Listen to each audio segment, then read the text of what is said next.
Hi, welcome to our blog. I hope you're having a good day. In this video, we're going to talk about the 3 P's of Advanced Use of English Part 2. Phrasal verbs, prepositions and pronouns. This video is all about how to maximize your score on this part of the reading and use of English. So if your exam is coming up, then don't miss it. First of all, let's review what Reading and Use of English Part 2 is all about. Essentially, it's a gap fill exercise. You're given a text and you have to fill in 8 missing words. This part of the exam tends to test your knowledge of grammar more than your vocabulary knowledge. But, as we'll talk about later in the video, phrasal verbs and dependent prepositions frequently come up in Part 2. So working on expanding your vocabulary is just as important as studying your grammar notes. So, what are these 3 P's I've mentioned? Do you remember? Phrasal verbs, prepositions, and pronouns. These 3 categories of words come up again and again on this part of the exam. Just a warning here though. That's not to say that these are the only parts of speech you'll encounter. No, you'll come across other types of words, such as linking words and expressions, articles, modal verbs, adverbs, and non-phrasal verbs, amongst others. But our focus here is on the 3 P's.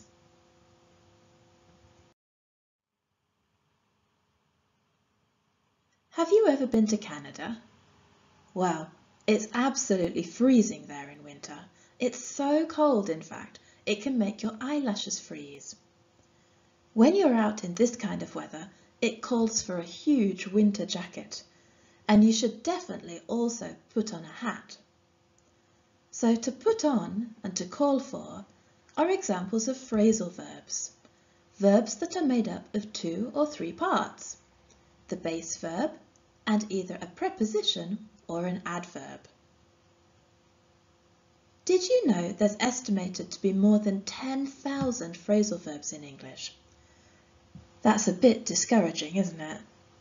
But don't worry, no one's asking you to learn all 10,000. If you're working through an exam preparation course book or going through past papers, then these will feature many of the most common ones. Make sure you note down all of those that you come across, along with example sentences. Some of the most commonly used verbs have a whole bunch of different phrasal verbs connected to them.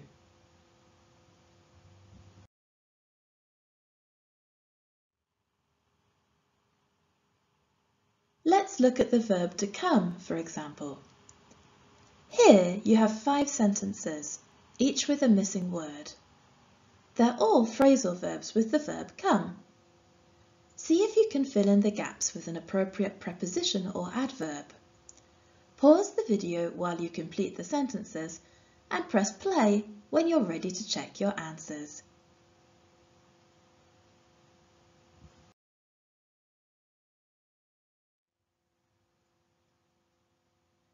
Okay, are you ready? So, the answer to the first sentence is come over, which means to visit someone's home. My friends often come over at the weekend, and we play board games and eat pizza. We can also use it to mean visiting someone else's country. For example, my Canadian cousins who came over last spring. They travelled from Canada to the UK to visit me and my family. Number 2. The answer is come across. We use this to mean that someone makes a particular impression on us. As an English teacher, when I meet my students for the first time, I hope that I come across as friendly, knowledgeable and patient. How would you like to come across in an interview? Confident? Informed? What about on a date? Smart, charismatic, empathetic? Question 3. The answer here is come down.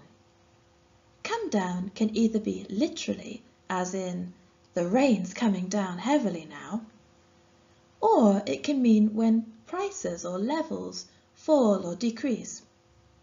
A good example here would be the cost of petrol. I really hope that it comes down soon. Number 4. The answer to this one is come up, which, funnily enough, is not the opposite of come down. If something comes up, it means that something happens unexpectedly, usually something that requires our urgent attention and means that we have to cancel plans. And the final sentence. This one is to come on, meaning that some kind of machine or piece of equipment is turned on, often automatically. I remember one time when I hired a car on holiday. After a few days of driving it, one of the warning lights came on, and I was quite panicked until a friendly man at the garage reassured me that it was nothing serious. So what to do about improving your knowledge of phrasal verbs? Well, the one thing I absolutely don't recommend is to try learning long lists of them without any context. You'll get them mixed up and your brain will feel like it's about to explode. So what then? Well, remember I told you about the warning light in my car stressing me out?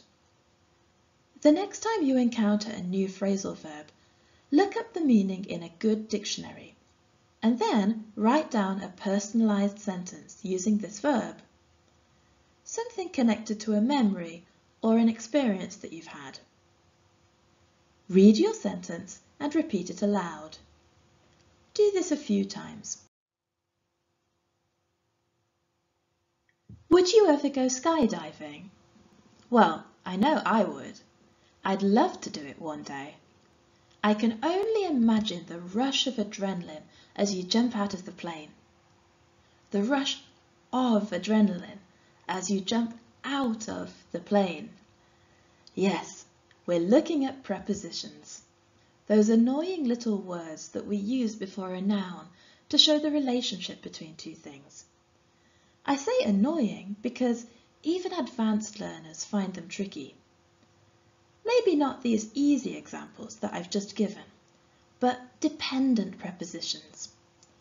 These are prepositions which are always used with particular verbs, adjectives and nouns. Let's take a look at some of them.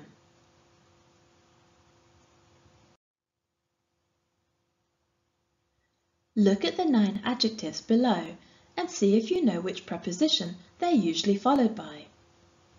Do we say that we're fond to something, fond of something, or fond with something?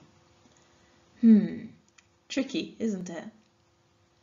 Can you put each adjective in the right column? Pause the video while you're thinking, then press play when you're ready to check your answers.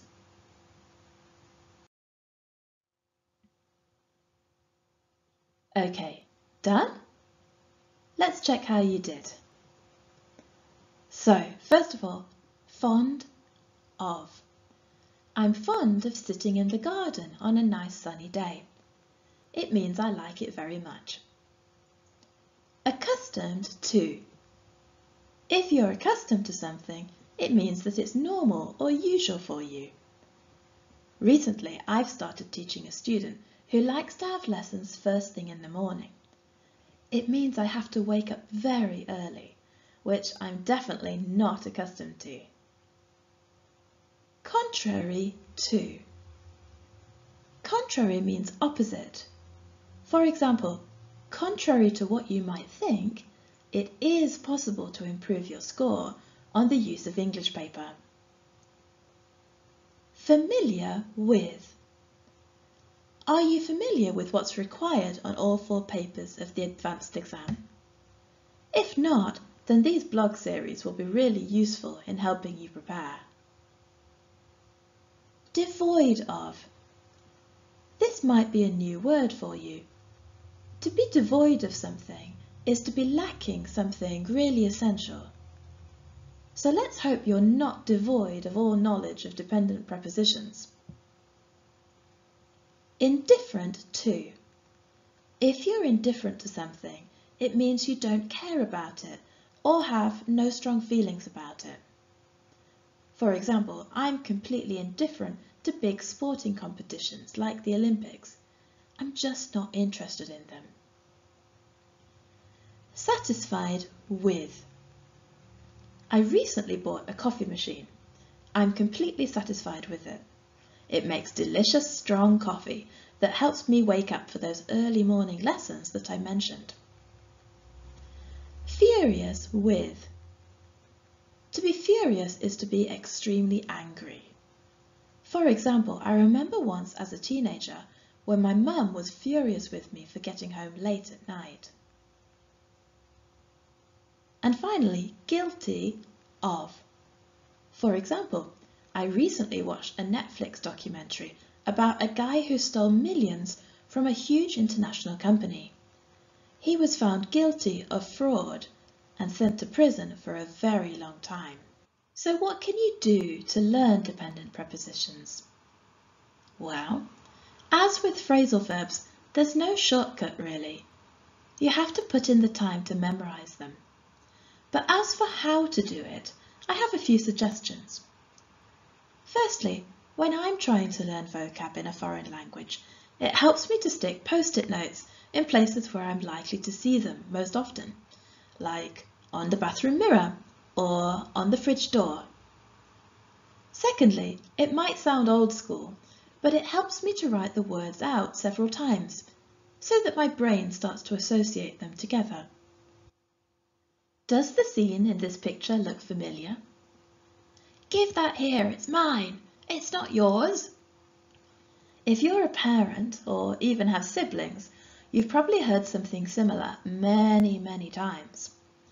That short burst from an angry child contains 3 different types of pronouns. That is a demonstrative pronoun, it is a personal pronoun, and mine and yours are possessive pronouns. They're one of the building blocks of most sentences.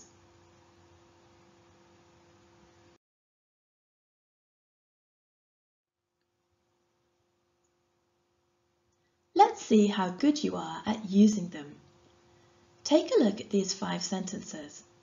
Try and fill in the gaps with an appropriate pronoun. Pause the video, then press play when you've got your answers.